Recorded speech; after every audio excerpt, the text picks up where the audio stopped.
If you need to replace the boom arm on your Orbit 2, here are the steps to follow.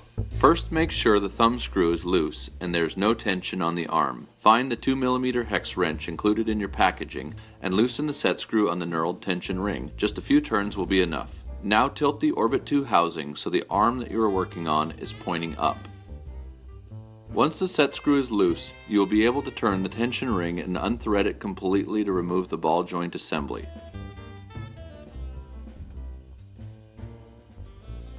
If the riser that you were given with your replacement looks different than the one shown, it will need to be replaced as well. It is possible to remove it with the help of the Allen screw like this, but you may find that a pair of tweezers help. Your replacement arm will come with the new riser. Simply align the small slot on the rounded side with the ridge on the inside of the O2 housing and drop it in.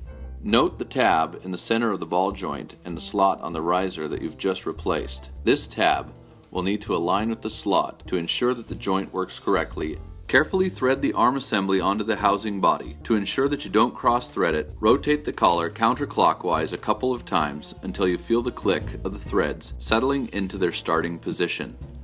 Once there, you can tighten the tension collar and it should thread on smoothly.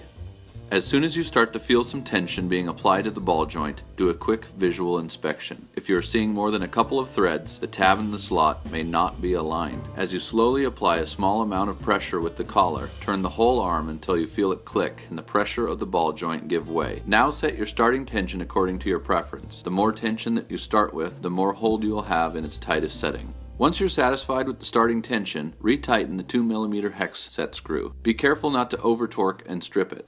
You may need to adjust it from time to time to keep the starting tension the way you like it. If you need clarification on any of these steps, or assistance with any Triad Orbit related issue, don't hesitate to get in touch with us. Your satisfaction is our goal.